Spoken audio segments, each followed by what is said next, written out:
si Kuya Paulo, aba, marami na naman pala tayong nabigyang tulong ko nga sa pamamagitan po ng AIX. Ano, ha? Ito pong yung pantawid na pantulong sa ating mga kababayan, Kong. Congratulations po sa Sagip Party List. Sagip Party List kasi din pagka tumutulong. Opo. Hindi niya binobroadcast yung din eh. Opo. Tahimik lang na ipinararating kung ano man yung kahit konting may tutulong. May babahagi sa mga kababayan natin sa panahon ito.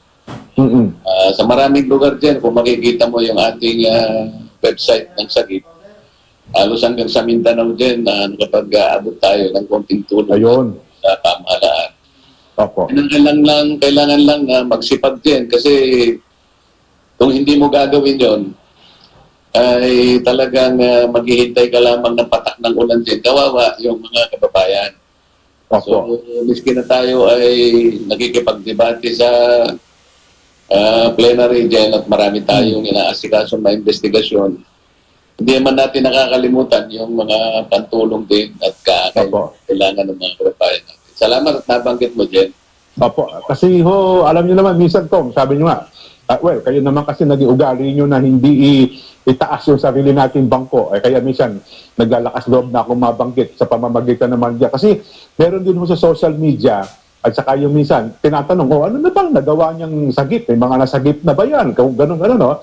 Na para bagang gusto nila sabihin, kayo po, marami talaga aktibong-aktibo sa plenaryo, sa mga komite, baka hindi po nila napapansin. Kaya kung meron po silang tanong sa Sagip, yung mga aktibidad po ng Sagip Party List, pinakamabuti, mag-subscribe din po sila. Yung mga followers natin, mga tagapanood po sa Net25, i-follow nyo po at i-subscribe nyo po doon sa Sagip Party List official Facebook page kong. At kuminsan kasi hindi naman natin nababanggit sa ganitong mga palatuntunan natin ang mga aktibidad po ng party list.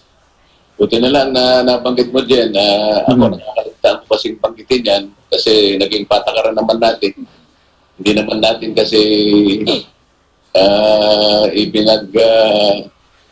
ang tawag ron, hindi naman natin ipinagwawag. Mga landakan, no? Hindi naman kasi nagagawa nating mga pantulong na yan. Pero kagaya na nga binabanggit mo, para doon sa mga nagtatanong kung ano man ang nagagawa natin, kapag nakita nila yung website ng Sagip din, masasagot naman yung katanungan na yan. At totoo niyan, meron pa nga akong pinagawang isang truck ng Sagip din na parang kusina ba siya? Ganun po. Kitchen truck ang tawag namin doon. Oo. Kasi sa akin, palagi ko naiisip yung mga bata na pupunta yung truck natin. Parang may kusina yung truck na yun. Opo. Dudulutan mo ng makakain yung mga bata dyan. Napakasarap tingnan yun. Parang bigay ng kasiglahan sa damdamin mo yung mga bata na nagugutom. Lalo na sa panahon ito. Opo. Papunta-punta sa komunidad yung truck na yun. Siguro by next month din, ma-operationalize na yung truck na yun para naman opo. Naman ng mga may init na yung mga hot meals na sinasabi natin. Opo. Tsaka yung siyempre po, masustansya ko, nutritious.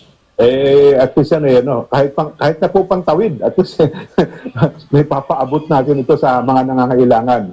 At saka, doon nga po pala sa minsan yung natalakay natin at nakita din yung nila doon sa Facebook ng Sagip, namahagi po ang Sagip sa pamamagitan po ni Kuya Paulo nung mga tablet. Naku, doon sa napag-usapan natin, ang dami ho nag-message sa akin. Ngayon gusto ko sabihin sa kanila, yun naman when supply last lang. Hindi po lahat na nagre-request mapagbibigyan. Limitado lang po yung dami na yun, Kong, di po ba? Tama ka dyan kasi lahat nga ng kaparaanan ay ginagawa natin kung saan tayo makakakuha ng konting pondo at saka konting tulong para makapag-abot tayo ng pangunahing pangangailangan nila dahil alam mo naman ang proseso ng edukasyon ngayon na nakapagsisikip din ng dibdib yan. Nakabayubay na yung ating bansa sa pandemya. Tapos gagawa pa sila ng mga paraan ng tinatawag nilang learning deliveries. strategies ng mga modules nila, mali-mali pat kulang-kulang. Pagkatapos, kung magsasalita sila at mag-uulat, ay nakabatay pa sa online. Wala namang gagawin ng mga sana man lang kung ang mga estudyanteng pinag-uusapan natin ay nasa private schools na pangkaraniwan, kayang-kaya nilang magpundar ng sarili. Ay, tama po, oo. Hindi lamang yung mismong gadget nila, pati yung wifi, meron sila. Private. Internet, opo. Yung karaniwan, kung ituon mo yung pansin mo doon sa mga public schools na kung saan halos 22 milyon ang mga enrollees sa ngayon, pagkatapos kulang-kulang pa at hindi naman integrated yung kanilang pagpapatupad ng online education system. Talagang magsisikip ang dibdib mo lalong-lalo na yung internet pa naman sa atin hindi na very poor. Walang stability yung internet dito Wala, opo. Program natin kung minsan naapektuhan sapagkat minsan hindi kita makita. Minsan ang kulay ng polo mo. Opo. Samantalang sa panahon ito na kung saan basic need na yung online.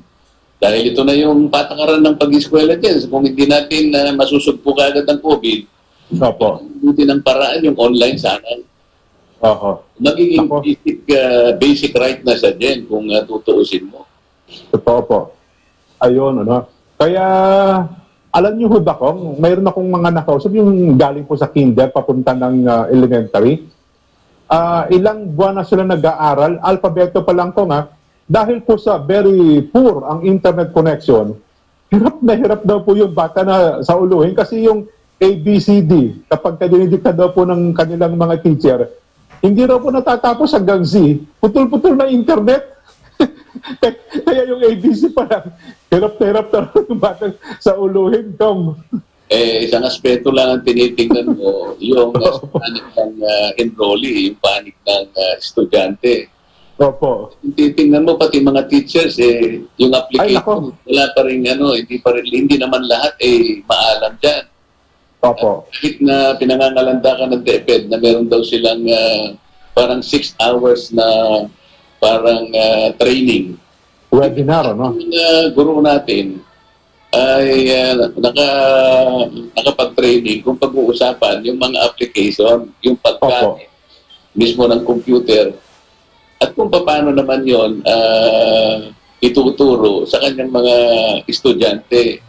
On the assumption na lahat ng eskwela provided ng magagamit at lahat ay merong wifi. Pagkaraniwan, magamukha ng ibang nabigyan namin ng tablets din. Wala namang wifi sa kanila at wala namang data, hindi rin nila magagamit yun. Nakiusap na lang, napalitan na lang para malagyan nila ng SIM ang gamit nila sa ibang kaparaanan. Ayun, nga pala, no? Hindi lahat ng nabigyan ng tablet magagamit. Although, yung iba nabigyan, siguro mga 8 out of 10, medyo nagpasalamat sila dahil malaking bagay sa kanila yung tablets. Pero yung iba, kulangan din ng connection. Hindi rin integrated kasi yung pamamaraan ng DepEd. Sila nagpanukala ng system, modular system. Kulang-kulang naman ang kanilang mga gamit. Maski na yung learning modules, hanggang ngayon, malapit na October 5 din. Nakalatag nga yung kanilang secondary. Hindi ko alam kung paano nila pananagutan yun. Malamang yun, madidiver yung budget na yan hanggat hindi nila sinasagot yung mga ilang katanungan na isinulat ko sa kanila na para sa alang na rin sa ikatutupad ng kanilang o implementasyon ng kanilang learning system na pinag-isipan daw nilang mabuti. Dapat nga pala kung naalala ko, yung tablet, bukod sa SIM, sana meron din tinatawag yung memory card. Kasi yung memory card po, pwede ka mag-download doon at doon mo na lang babasahin siguro sa pamamagitan ng tablet. At least kung maganda-ganda po yung memory card na ikakabit po doon, parang pwede ka na mag-download ng libro o ng mga modules na kailangan po ng mga bata. Kasi din, yung kategorya ng mga tablet, siguro lang naman dun sa presyo na nabili natin. Bagay, tama kayo, opo. Pare-pareho yung category. Kung sa polo dyan, kanya-kanyang brand di ba? Tama, opo. Ngayon, class A yung suot mo, class B lang. So, sa mga tweet, nakakaunos yung medyo maganda yung hawak na gadget, yung tablet. Di ba? Pero pinag-uusapan natin, ay kung online na halimbawa, yung karamihan ng kanilang pagtuturo, yung delivery system, dapat naman panagutan nila yung pagkakaloob ng karampatang mga magagamit ng mga teachers at saka ng eskwela mismo. Kagaya nung isang tao na nag-submit sa akin ng panukala tungkol sa gadget, mas mura pa kung halimbawa pananagutan ng eskwela at saka ng LGU, yung pagkakaroon ng wifi sa mismo lugar nila. Tama. Lahat ngayon comfortably makakapag-connect sapagkat yung radius niya ay aabutin ng mula 5 hanggang 10 eskwela.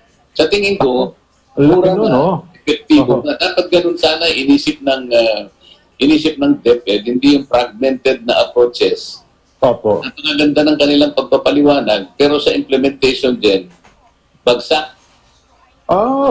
Kasi useless lahat ng yan kung wala namang internet signal internet connection. So tama nga pala kung halimbawa ang isang pampublikong paaralan naglagay na lamang ng cell site, yung mini cell site ng radius po ay mga 1 to 5 kilometers ang radius, kaya po ang isang napakalawak na eskwelahan ay connected ang lahat pa ng mga bata sa internet nila. Bakit na hindi nuna? Ang direction nila kasi Jen, makikita mo kung paano silang kikita. Halimbawa, yung ginawa sa papalaganap ng kanilang computerization, hanggang ngayon, hindi naman nila masagot. Paano nga ako yung mga naipundar nating mga budgets ninyo nung nakakaraang mga araw? Ang dami ninyo, billion na mga e-computer programs ang pinapirma nyo ang pina-approve nyo sa Congress. Paghahanapin mo kung paano nyo na-integrate lahat yung mga ginastos ninyo sa mga nakakarang mga taon, hindi naman yung may paliliwanag ngayon kung paano nagkaroon ng integration at sana ngayon, yung application sana, napakikinabangan na. Hindi, nandito na naman silang policy sa procurement. Pagka mahal-mahal naman ang computers din, at pagkatapos 2 brands lang ang kanilang accredited. Pina-accredit. Mahalata mo rito na, teka muna, bakit 2 brands lang at napakamahal? Samantalang ang LGU, makabibili naman ng mas marami at hindi naman yung pangkaraniwan ding brand. Murang halaga lang at marami ang makagagamit nito. Hindi nila may paliwanag yung ganun doon. At saka yung mga computer na yan, ginagamit na nila dyan yung data connection. Minsan may silang modem. Pero nakadepende pa rin yan doon sa cell site na pinakamalapit sa kanila at kung paano sila makakakonect. So, kumbaga, lahat ng yan, baliwala, kung wala ka talagang, kung hindi talaga stable ang iyong internet connection, So, dapat pala, yun ang inuna. Computer pa lang ang pinag-uusapan. Pag dumako tayo doon sa kanilang self-learning modules na sinasabi, ang nilustay nila halos 10 billion din, hindi pa nila masagot ngayon. Kung lahat ng estudyante ay na-provide na ng modules. Wala silang kasagutan doon din mahirap talaga sagutin yun kasi hindi mo talaga ma-account yung mga yan Malaking problema po yung pinasok nilang yan, pagkatapos, ang panukala nilang budget, 2021, 15.2 billion uli sa mga modules. Ay, palagay ko naman, palagay ko hindi na yan. Ito lang nilustay yung 10 billion sa sa taong ito na hindi nyo naman naipundar lahat yung modules na kakailanganin ng 22 million enrollees sa public sector. Public sector pa lang ito din Paano mo hihingin sa amin ngayon ng 15.2 billion? Paano mo pananagutan ngayon yan? Wala silang plano dyan kumbaga, magaling silang magplano, pero pagdating doon sa implementation, doon sila sumasabit. Ay, nako. Kong, ito ho text sa atin. Ito'y personal message sa atin ng isang teacher. Sabi niya, "Good morning po, Kong at Jen. While watching on your program with Kong Dante, gusto ko lang pong ibigay ang side bilang isang public school teacher. Most of us po are struggling with both gadgets like laptop and Wi-Fi. Napakahirap, Kuya Jen. Yun, wag mo na lang banggitin ang name ko. Lalo na po dito sa lugar namin sa Parañaque. Ayaw papasukin ng kapitan ang Converge, yung isang kumpanya, no? Meron ng iba dito, nag-install sana sila 1 month ago, ayaw sila papasukin. Marami na kaming bayad sa inutil na payment, initial na payment ng Converge. Ito po, Kong, naghihimutok na yung isang public school teacher na nag-message sa atin. Naniniwala ako sa kanya, Jen, sapagkat tama yung ginamit niya na salita, struggling, sabi niya. Totoo. Talaga naman struggle eh. Dapat sana, kung ito ay napaghanda ang mabuti ng DepEd, hindi malalagay sa ganyang kalagayan ng mga teachers. Yun lamang pagkukulate ng mga modules diyan. Isip-isipin mo, ise-xerox mo pagkatapos i-calculate mo. Napakarami na, depende sa dami ng estudyante mo diyan. Totoo po. Wala naman dun sa duty ng teacher nang siya pa yung gagawa nun. Kung may pamilya yung teacher, merong 3 anak, gagampanan niya yung pagiging ina niya, gagampanan niya yung pagiging teacher niya. Ang teacher magtuturo lang. Pagagawa mo sa kanya yung collation at reproduction modules, hindi mo naman pinayaran sa ganong klaseng duties. Mag-i-struggle talaga yung teacher. Kawawa ang teacher dito din. Yung pinapakita sa TV ngayon, no? Nagpo-photocopy na lamang ng modules. Paano nga pala kung halimbawa yan ay 100 pages, tapos ang estudyante may 50, di 100 times 50 pala yan, Kong? Ganun pala kahirap. Challenge talaga. Ang isang module, depende sa kung saan ang estudyante, halimbawa kinder. Yung kinder kasi, ang module niya 10. 10 ilang pages po yun. Ang isang module. Opo.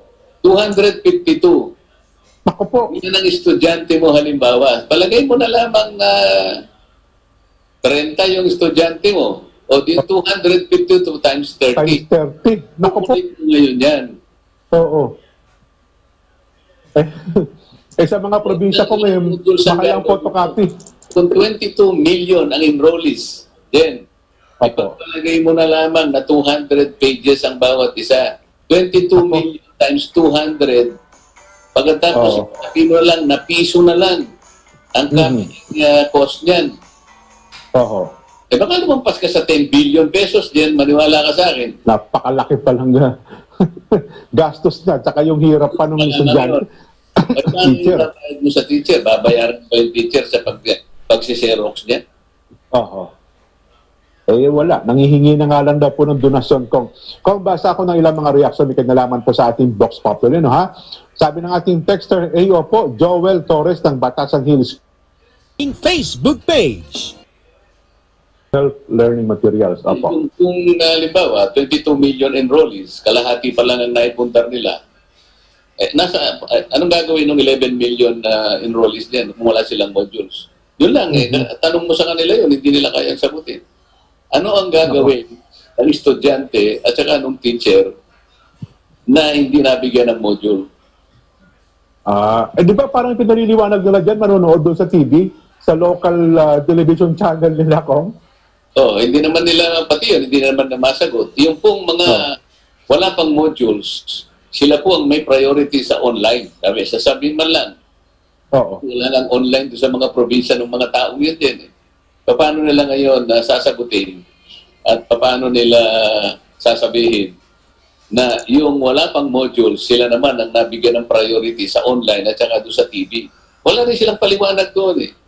Nako, paano mo nga mabibigyan ng ganito mga ipa-priority sila ko? Kasi una, kung wala naman silang gadget. Bagay, ang sabi nila, parang gagamitin na rin daw po ata yung mga barangay, di ba? Na kung halimbawa, ang isang estudyante hindi maaabutan ng signal o ano man, padadalhan ng may kopya. May kopya daw po ng modules. At bahala yung magulang magturo do sa pati sa module na pinadala po nila. O edi sana nakalagay sa report nila. O ito pong kalahati, meron na pong modules. Ito po yung mga regions na may modules. Nako, hanggang ngayon wala pala. No?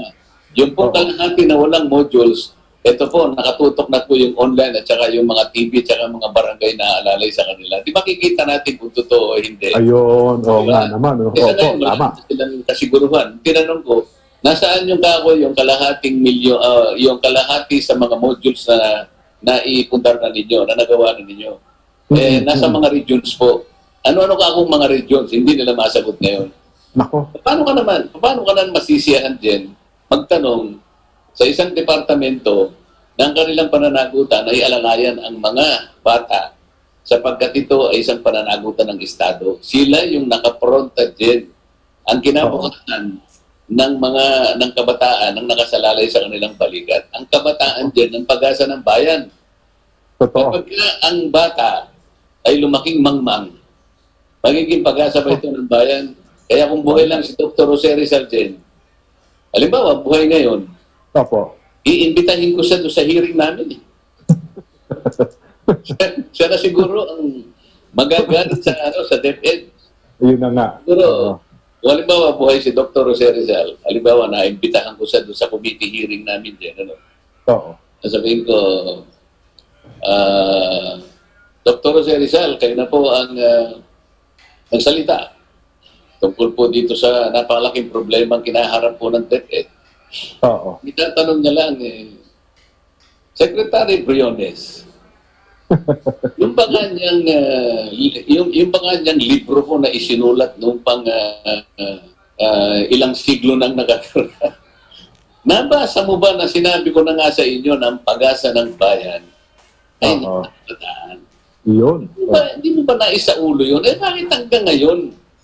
Yung sinabi, yun, kaya nga ako namatay dahil nga dyan sa pagkikipaglaban alang-alang sa ating bayan. Ibig nyo sabihin, ang aking pagkamatay nga niya, walang katuturan. Mabaliwala na lang, ano? Salita lang ganun si Dr. Jose Rizal din. Anong isasagot ni Secretary Briones? Yun, ang malaking problema siguro. Nakakaharapin kung sakasakali man, no?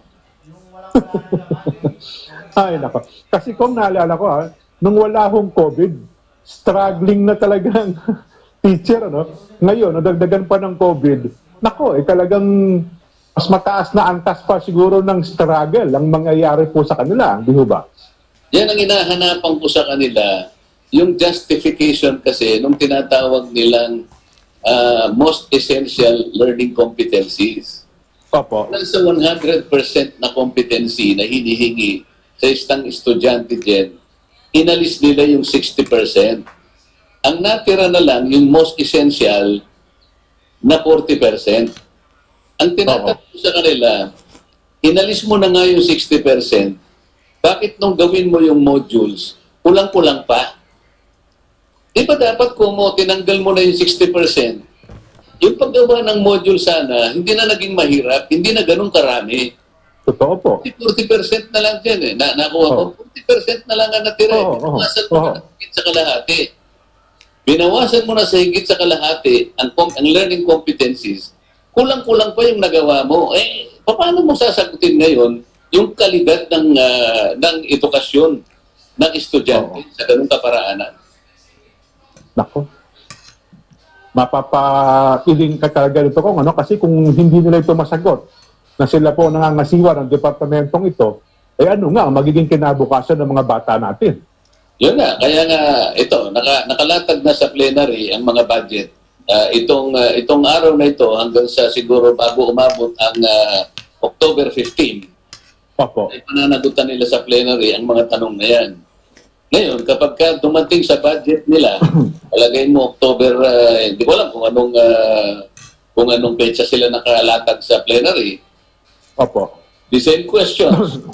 Kung ganun pa rin ang sagot nila, siguro hindi naman siguro kalabisan na sabihin ko na i-defer muna natin ang budget ninyo. Siguro, bawasan na muna natin ang budget ninyo. Wala namang kakwenta-kwenta yung Yung pati ninyo, wala man kayong maibigay sa amin nakapanatagan para isaayos natin ang pag-aaral ng mga bata. Bakit kayo hihingi sa amin ngayon ng mas malaking budget? Ito lang ang budget na ngayon, hindi nyo kayang panagutan. Sino ho bang mag-sponsor ng budget ng DepEd? Kung baka kapag ka nasa plenaryo po, hindi makasagot ng tama. Naku, delikado po ito. Ang alam ko, si Congresswoman Lim Kay Chong, binigyan ko na siya ng binigyan ko na siya ng indikasyon.